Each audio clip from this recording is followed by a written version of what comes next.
Welcome back. This is Business AM. The oil and gas sector plays a dominant role as a source of export earnings and job creation in many developing countries that are in the league of oil-producing countries. It's almost 9 years now since Kenya made its first discovery of oil, marking the beginning of a longer journey towards becoming an oil producer. On this part of the show, we focus on Kenya's oil industry to take a look at the milestones it has made and what the future holds for Kenya's oil sector. Now, to unpack Kenya's oil sector, we are joined by a man who has worn many hats in corporate Kenya. I'm talking about Engineer Patrick Obath, chairman of the Standard Kenya, former CEO of Kenya Shell, and former chairman of Kenya Private Sector Alliance. Welcome to the show, Engineer Obath. Thank you. Happy to have you around. Let's begin from there. Your background in the oil sector in the country would position you at a spot where you'll be much well versed to answer the question, what journey have we made as a country when it comes to our oil chances, especially the oil and gas sector?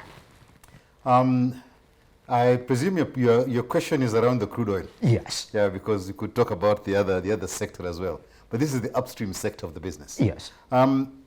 Obviously, since about 2006, thereabouts, 2005, 2006, there's been accelerated exploration in Kenya. There had been a lot of wells dug before that, but by 2005, 2006, I think Kenya had only dug about 80 wells. For producing countries, they've dug about 10, 20, 30,000 wells. So you can imagine where Kenya was at that time. We had not even scratched the surface. Yes. Fortunately, we had a couple of companies which are sort of like called frontier small companies who are willing to take the risk. And they saw the geology in Kenya and decided that maybe we can find something here. So the companies like Talo, Afren, quite a few companies like that, then took an interest in Kenya as sort of what you call high-risk fields were dying down. Yes. And so they came into Kenya. And also, what they found when oil was found in Uganda, Kenya became an interest because when you look at the kind of geology in Uganda, it was the same as in Kenya. So they came into Kenya, and that is then when you started digging more wells into Kenya as well.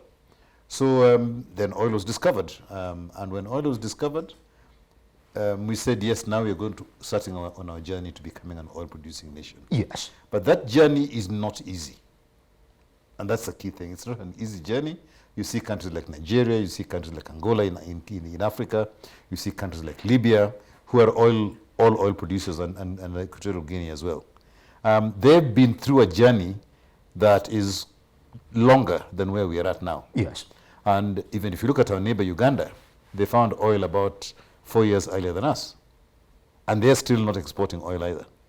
So we are on a journey that may not necessarily bear fruit, in my view, for at least another 4 to 5 years.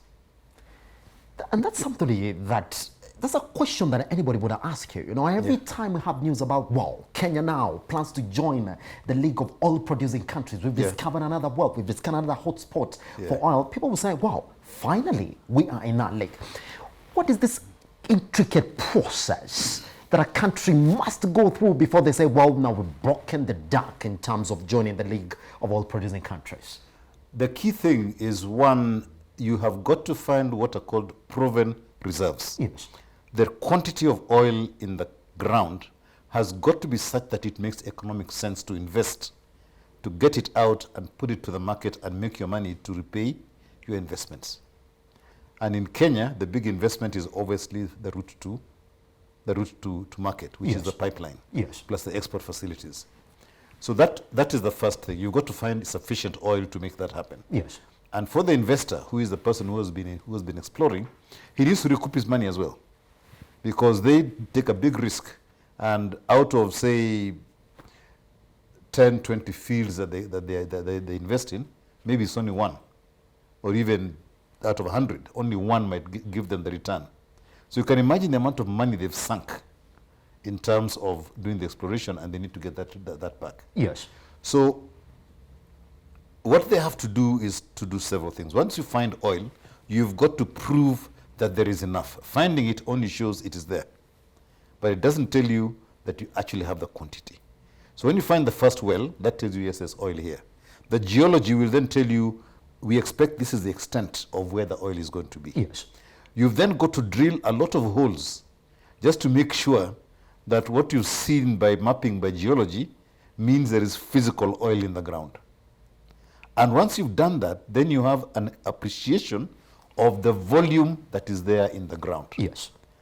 And if the volume is not enough, then you can't exploit it. So you keep exploring until you find sufficient volume. And that's what Taro did. Yes. They explored and dug a few more wells. They went through a few more fields in the same area where the geology looked right, and they struck oil.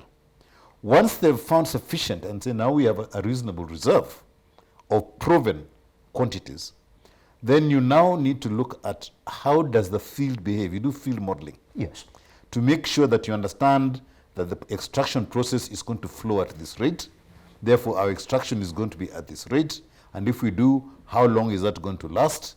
And then you've also got to look at the quality of the oil and then test it out in the market and find out what kind of price it's going to be put at. Yes. So the early oil export program that we have in Kenya was one of the ways of getting a certain quantity to market to just test the price. And that process is ongoing just to try and get a very clear price indicator for the crude oil that's in Kenya. So we are still at that level. We're still at that initial level, you will Yes. say. What are the chances there for Kenya, since our main chance for oil this year, and especially during this time that we're talking about our chances for proper business in oil, is Tullow, a company that we do know has been quite in terms of rough times. Do you think that we have a chance as a country if we proceed with Tullow? Because, well, that is our chance at our first batch. Now, the oil companies have their ups and downs. Yes. Tullow as a company was doing quite well in Kenya. This is one of their properties. But when you look at their total portfolio, they had issues in Ghana. Right? They've also got some assets in South America. Yes. So when you have issues in one place, then and you're raising money from from the money markets in Europe, the minute you have a problem with the producing one, then people try to project, where is this going to go? I see. And when you're trying to raise money, obviously people say, no, we don't like the company. Your share price drops. Yes. And therefore you can't raise more money because people are sensitive to that. So the problem wasn't Kenya. The problem with Tullow was because of their global portfolio. So they've had to rearrange their portfolio, try and raise more money so that they can continue on their journey. But Ghana is sucking in a lot of money because what they found and modeled did not quite turn out to be exactly the way it has been up to now. Yes. So they need to do a lot more in Ghana. They made a certain promise to the government, but they can't meet that promise. So even when you come to Kenya, the modeling and everything else has happened, right? But the earth underneath there is not exactly what the modeling tells you. Yes. The modeling is just a mathematical model, a geological model. So obviously, if the prospects are good in Kenya and Tullow cannot continue with it, they will look to get somebody else to invest. Yes. So you do what are called in the oil business, you call people farm in. You farm in another person who can bring money in and dilute your share. And then they now become the operator, or they can make you the operator, but they control what you do. Yes. And the work can continue. So obviously Tullow has been looking for other potential people, and there are some people who are interested in buying into Tullow, into the operation in Kenya, so that that particular process can continue. Pretty much. All right, let's talk about exactly how we understand oil, especially when it comes to African nations. They say it might be a curse for any economy. And we've seen exactly how it turned out to be a curse for some economies as well. How can Kenya avoid that? And if you look at exactly the way in which we're approaching it right now, are we headed in the right trajectory to avoid some of the mistakes some other economies have run into, especially when it comes to oil issues? I think, and I could probably be shot by a lot of people for what I'm going to say next. The problem that comes is the greed of the people around the asset, around the oil. Yes. If you look by at people, you mean? By ourselves, Yes. the citizens of the country. Yes. Yeah. Let me talk about Kenya and look at the prognosis. Yes. Oil has been found in Turkana. The laws of Kenya says that the oil, anything under 6 foot, below 6 foot underground, belongs to the nation. That's the law in Kenya. Whether it is oil, whether it is mining, whether it is whatever it is, anything below that is a national asset. But the way we've been socialized is that that is ours. So long as it's in my backyard, it is mine. In certain countries, like the US, that is the case. If oil is found under your plot, that is yours. And whoever who has found it has got to negotiate with you personally. In Kenya, it is different. The laws are different. Now, the way oil has been found is that it is under a certain terrain, Yes. and the people there currently say that oil is ours, and therefore, if it comes out, we are the ones who have to benefit from it. So that thinking, and this is being propagated by certain people, is that that oil should not live there unless you paid us. We need our money. This is our, this is our maize that we're taking from our plantation. Yes. Now, that needs to change, that mindset. The rules and the laws in Kenya are said in such a way that there is a certain split in terms of the revenue of the money derived from the oil. So the community will get a certain amount, the county government will get a certain amount, and the national government takes the bulk of it, because it is a national asset that should be spread across the whole country. Now, the biggest problem is normally the local communities, because it is very easy for somebody who needs, who's got a political agenda or whatever it is, to come and rabble-rouse and get people to start, being violent to the people operating the oil facility. Yes. Or they blockade it to demand their rights, so to speak. But the reality is that there are very clear rules that have been set by the nation.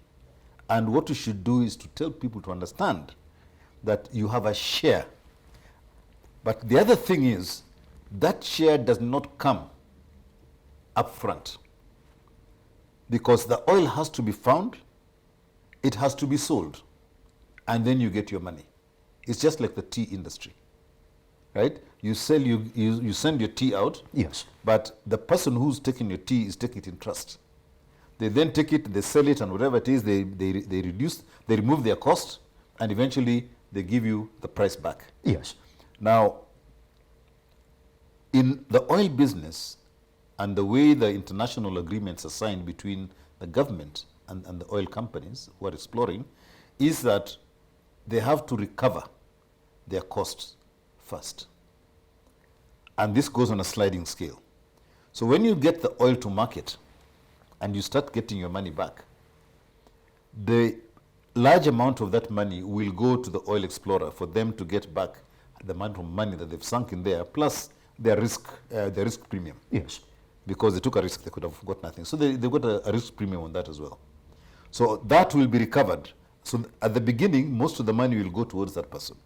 And a smaller amount comes into the country, and it is shared according to the profit share, the sharing agreement that is there in the laws of the country. Now, over time, and if you've got a good petroleum act, it means that for the first year, they'll get a certain percentage, second year it will drop, third year drop, and so forth, so that by the fifth year or sixth year, the amount they're recovering out of the oil that is being sold has dropped down. Yes. And then now they've got an equal stake with the country. So they are probably now, the country will be taking 70% and they'll be taking 30, whereas at the beginning they're taking 70% and the country is taking 30. Yes. So that has got to happen. But the people who are around the asset have to know that their 10%, 15% or whatever it is that they're getting will not start at that level in the first year. So they see you're taking 70,000 barrels a day times the price of Brent crude, say at $60. Yes. So they calculate that is the amount of money, so we should get 15% of that. Yes. That won't be the case. Yes. It will be 15% after cost. So the politicians, the county governments and people like that have to really be talking to their people on a continuous basis. Yes. So that they understand that that is how it works. And they should be patient and wait until the thing comes up. They cannot block trucks like they're doing now Yes. and say, we want our money now. So how difficult is it to break that model to just a normal Mwananchi just to understand, well, they're doing it, but we can't get it right now. Is there anything that a government can do just to quell that sort of anxiety? It has to be a concerted effort by everybody. Yes. By the government, by the local county government, Yes. by the MPs, by the church elders, by everybody. Yes. I'll give you an example of, but not related to oil, but to mining, which is exactly the same thing. A country like Botswana. Yes. Botswana is probably, you've never heard of people fighting over diamonds in Botswana. And yet they're one of the largest producers of diamonds in the world.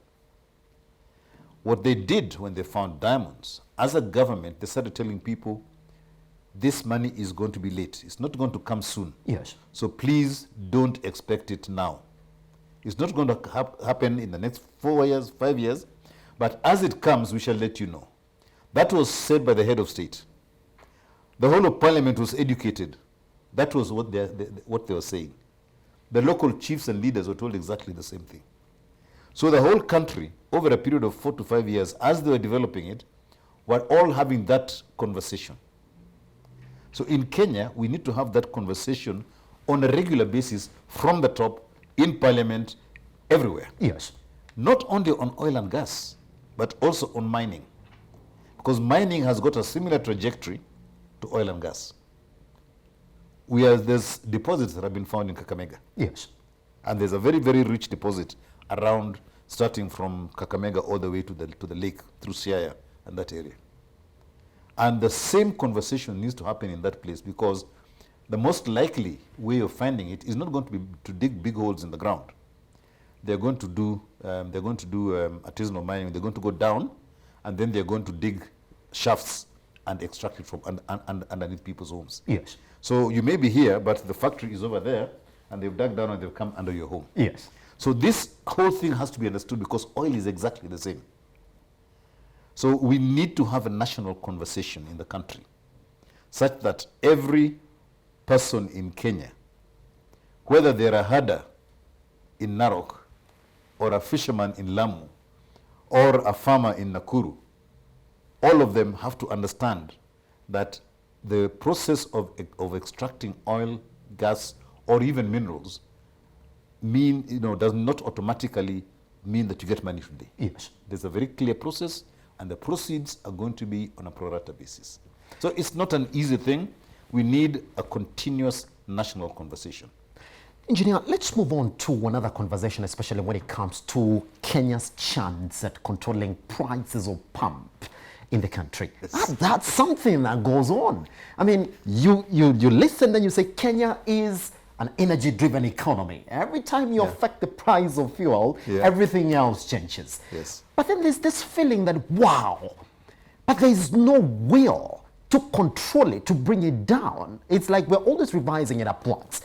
Can Kenya have a say in the prices of the pump in the country as it is? Kenya has very little say. The reality is that we are driven by global dynamics. Yes. Now, the biggest marker as an indicator of the likelihood of the prices of the fuel that we consume in the country going up, Yes. is a global indicator, which is the price of crude. Yes. Now, there are two key indicators. One is West Texas, and the other is Brent. Those are the two that most traders use. But for our region, we use what is called ADNOC, which is in the Middle East. And ADNOC, which is the Abu Dhabi National Oil Company Index, Yes. is the price of crude, and that determines the price of oil in our region on the Indian Ocean, on the Indian Ocean rim. So, and that is driven by a lot of factors, the price of crude, because that then eventually affects the price of fuel that you're getting in the country. It's the cost of crude going into the oil refinery that drives the price of fuel that you're getting here. Yes. That's the first element that drives it. The second element that drives it is how busy the refineries are. If the refineries are very busy and the demand is very high, obviously they will increase the price of refining. So there's a refinery margin that goes into that as well. So you got the crude price, you got the refinery margin. That's the next item that plays into the price of the fuel that you get here. Yes. The third element that plays out is the shipping cost. Now, if you got a lot of idle tankers, obviously, you get a lower price, right? And they'll need just to be keeping those tankers moving. Yes. So the freight price between the Middle East and Kenya will go down, right? If the tankers are idle. If there's a high demand, the price goes up. So that's another factor that has to be put in, that you have to understand affects the landed cost of fuel in the country. Yes. Once it comes into and lands in Mombasa, then Kenya is in control. But all those other factors, Kenya is not in control of. They just get the resultant at the point it lands in Mombasa. Yes. Once it lands in Mombasa, then the Kenya government now takes charge and they start taxing it. And that's what the conversation point is, isn't it? It's not just a tax. Yes. There is a very clear formula that is derived by the EPRA, Yes. the Energy and Petroleum Regulatory Authority. There's a formula that is derived, and taxes are in it. Yeah, but it is a very clear formula that every element is understood. Yes. There's the cost of handling at the port, which is controlled by the Kenya Pipeline Company. They receive the fuel and they offload it into their tanks. And then there's a choice. The oil companies which have got depots in Mombasa can extract it and take it to their depot. All those costs are included in that formula. So if you extract it in Mombasa, it is understood. If it comes up to Nairobi by pipeline, which is the most common way, Yes. then the pipeline cost is taken into account, the cost of operating the pipeline per liter, and then the cost from the pipeline to your depot in Nairobi, which is the same as the cost from the pipeline depot in Mombasa to your depot in Mombasa. Yes. And then after that, from your depot, there is a cost of taking it to the petrol station. All that is built in. So that is calculated. Once that has been done, then now you apply the taxes. Right? So all that is fixed. Now the taxes are either an amount, or either levies, which is an amount, and there could be a fixed amount or a percentage. Yes. Now we have a lot of levies in Kenya.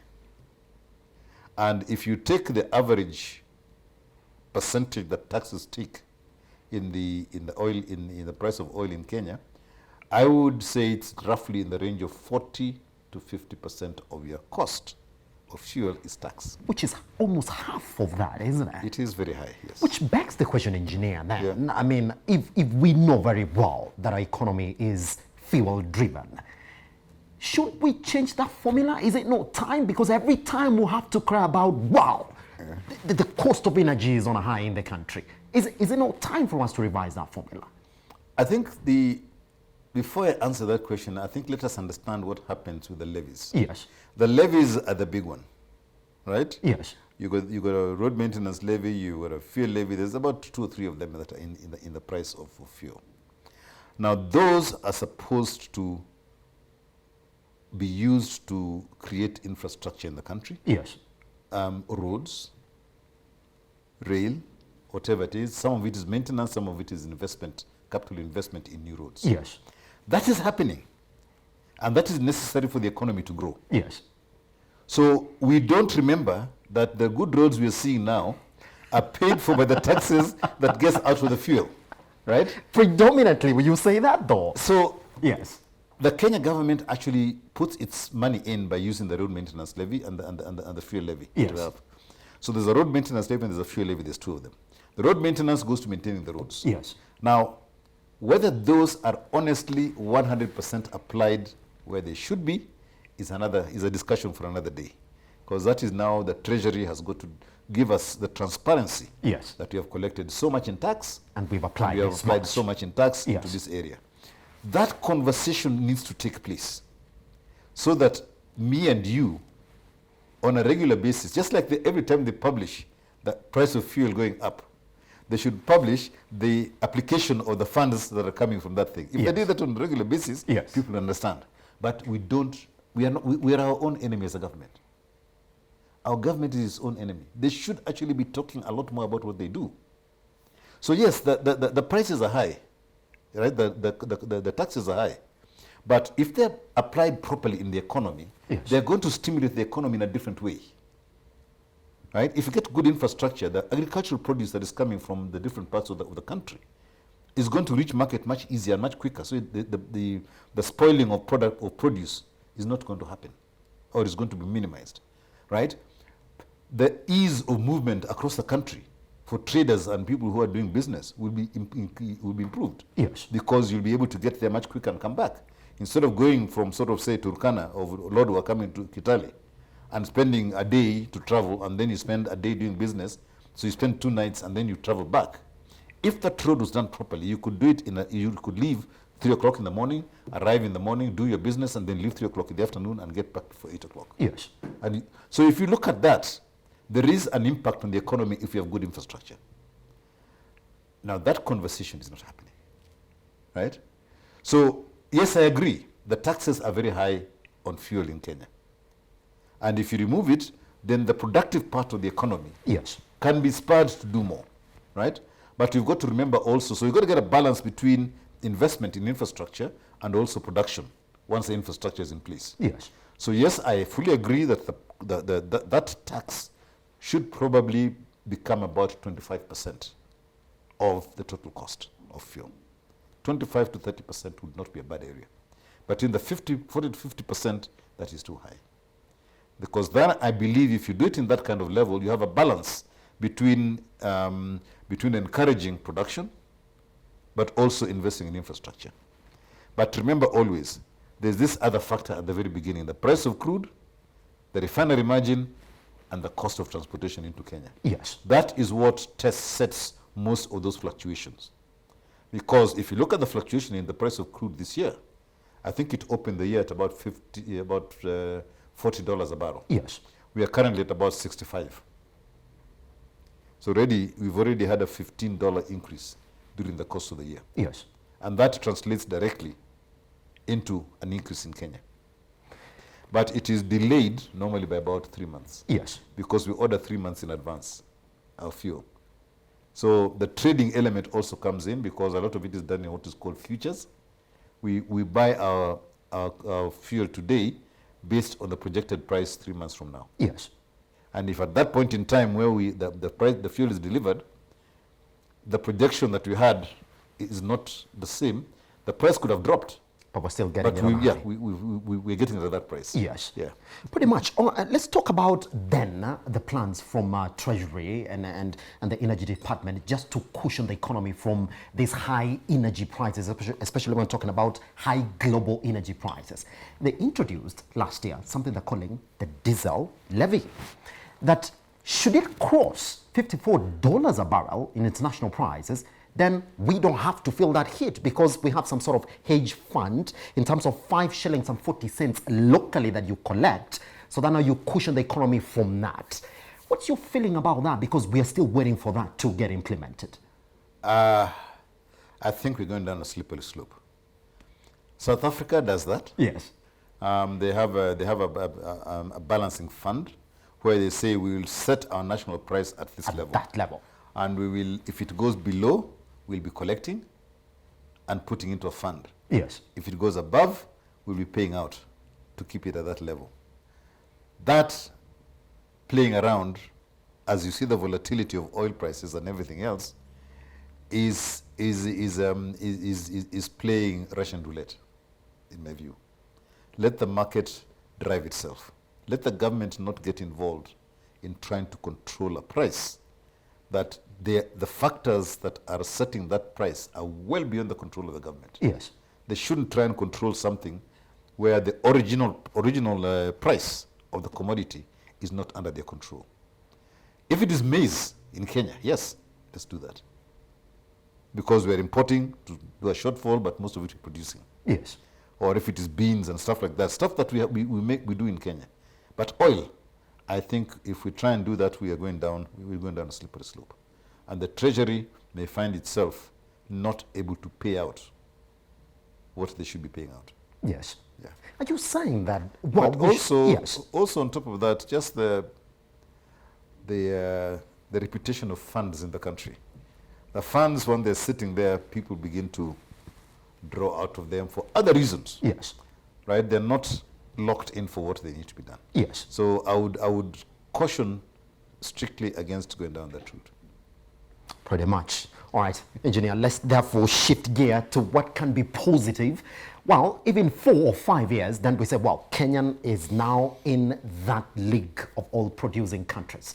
What opportunities are open for us in terms of investment opportunities in that area?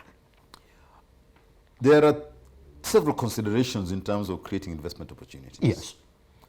The first one, obviously, is if you export crude as crude, we just get the value of the oil back into the economy, and that can then be applied into the country. Yes. Right? For any of the other business people, zero opportunity, because the product is out and gone. Yes. So you can become a trader, you can buy from the government and sell to somebody, right, at whatever price they set. Can we correct that in the 4 to 5 years that we are trying to explore oil? Because what we do know now, that's the position we are in. What? The second, let me get to the second, the other opportunities for investment. Yes. The second opportunity is for us to add value to the crude oil that comes in. Yes. That we are going to do. But adding value is another discussion, because currently the minimum size of, and do not want to use the word refinery, because a refinery is a very simple thing. Yes. The average size of a petrochemical complex that makes sense is one that will be processing about 400 to 500,000 barrels per day. That is what is required. Now, and our production in Kenya, given the current situation, will probably peak at about 150,000 barrels a day. If they find a bit more, it can go up, yeah? But given the current one is roughly 150,000 barrels a day max. So we need to make up the difference of almost 300,000 barrels a day for us to be able to put up a refinery that is a petrochemical complex. Yes. That can compete against the ones that are in the Middle East. Because the Middle East, that is the size they have. So the economies of scale means that the unit production cost is much lower. For us to start operating in that league, it requires that we cooperate with 2 other countries. And I just pick Uganda and South Sudan. Yes. They're both producers, and if you put their combined output, it will come to our projected output of Kenya and Uganda, and also the current output of South Sudan. Yes. If you put that together, you probably get about 400 to 400, between 400 and 500,000 barrels a day. And that is what will make it possible to have a world-class, cost-effective petrochemical complex in this part of, in this region. And there's none along the East African coast. The only one that is being built in Africa at the moment is being built by Dangote in Nigeria. Now, if we build one here, what will it do? One, the fuel that we are arguing about here becomes a byproduct. It's no longer the main thing that we want to produce. Yes. We'll want to produce fertilizer. That's what comes out of a petrochemical complex. Yes. You can get the raw materials to start doing textiles. You also get the raw material to start doing pharmaceuticals. Yes. Plus a whole host of other value-added products. Now, those opportunities is what we talk about now, investment opportunities in the country. Because now you can talk about people using that raw material to create textiles, or using that raw material to create pharmaceuticals, or using that raw material to do fertilizers, right? And politically, if we remove the political boundaries and just think maybe holistically, could those industries be spread around South Sudan, Uganda, where the oil has come from? Isn't it possible that all those countries can benefit if we agree that this petrochemical complex and the inputs into it are such that we get sort of a subsidized input into our industries in those countries? Yes. And that then creates the opportunity for growth using oil in the region. Then investment begins, and then value addition, and the economy begins to tick as a result of that. If we export, we're only going to get the margin for, or the trading margin. And that is what we'll put back into the economy and invest in something else. But that means that the government is now going to invest that money. It's not creating an opportunity for people to invest. So I've sort of taken a bit of a long time, but that for me is really where, if we're going to talk about getting value out of the crude oil that we have in this country, it is not to export it. Like we're exporting everything else. Yes. We're exporting tea, we're exporting whatever it is. We need to really purposefully work through a political solution between ourselves, Uganda and South Sudan, and create this pool of crude oil that allows us to put a world-class petrochemical complex. And just to close that argument, Brazil is probably the biggest country that that has alcohol driving its vehicles. Yes. But you know what that has done? It has become the cheapest source of sugar. You can buy sugar in Brazil and bring it to Kenya, and it's cheaper than what you get from Mumias. Why? The sugar is a byproduct. It's a waste product from the production of alcohol. So if you apply that same analogy to the crude oil in Kenya, if you get to that world-class petrochemical complex, the diesel, whatever it is we are talking about now as being a high cost, will be like sugar in Brazil. The cost of it will become extremely low because the core margin is being got from the added value and not from those fuels. Pretty much. All right, engineer, let's clear this conversation this morning like this, since we have you here as the director of Magical Kenya. Yes. It's back in 2021. I mean, what do we expect? What's going to be different about this? And what has the break for 1 year really inside there done to the tournament? What it has done, yes, has got us to be very conscious about this thing called COVID. Yes. COVID is what stopped it last year, and it's now almost a year. But we've still been COVID. We've still got COVID. And you're coming back at the time where we're saying Yeah. Kenya is on its worst trajectory a year down the line. Yeah, it is 14% positivity. It is, the positivity is going up. Yes. But what is happening is that globally, the game of golf has learned how to operate with COVID. Yes. So just to cut to the chase, we are going to have what we call a bubble. And the bubble is that the whole of the area that of the players are going to stay, where they're going to eat, where they're going to play, is going to be almost like a quarantine area. I see. They're going to be closed in that place. I see. So players are going to arrive, and they need a COVID certificate to come into Kenya. When they come in, before they enter this bubble, this quarantine area, we are going to test them at that point. So you're going to test them for COVID at the point of entry. Even if they've had it 3 days before. When they come into Kenya and before they go to the hotel where they're going to stay, we test them, just to be sure they're COVID-free. So they come into that bubble COVID-free. Even our local players will have to do that test to get into the bubble. So we will have 3 hotels where the players, the TV crew, the caddies, the scorers, all the people involved together who are going to be in close contact are going to stay. Their transport from where they're staying to the field where they're going to play, which is Karen. This year they're going to be playing in Karen. Yes. That transport is also going to be dedicated to them completely, right? And you know we have 2 tournaments this time, not 1. Yes. So they're going to be in for 2 weeks. They're going to be enclosed within that. So those buses are going to be stuck there. They're not going to go anywhere else. They're going to be fumigated every day, etc., etc. So when they go to play, they will play without spectators. So you're not having spectators this year on the course. And then when they finish, if they have lunch, they're going to have lunch in a secluded area that nobody else goes. So at Karen Club, we'll have the members on the upstairs and the players downstairs and the officials downstairs. And the 2 of them will not mix. That is part of the bubble. So it's the quarantine area. And then they'll go back. And in the hotel, they can't leave.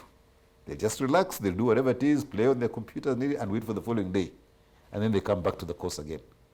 That is a reality that COVID has brought in, and that is how the Magical Kenya Open and the Kenya Savannah Classic is coming back into this country. So it's a completely new way of working. Yes. And I think it's the first international event that we're having in the country that is being done under COVID conditions. And we are very conscious of the fact that we are seeing that trajectory in Kenya going up, but that trajectory is in Kenya. This bubble that you're putting in is isolating those players from what is happening in Kenya, but at the same time, it is insulating Kenyans from what could happen in the bubble. So we are in full control of what is going on in there.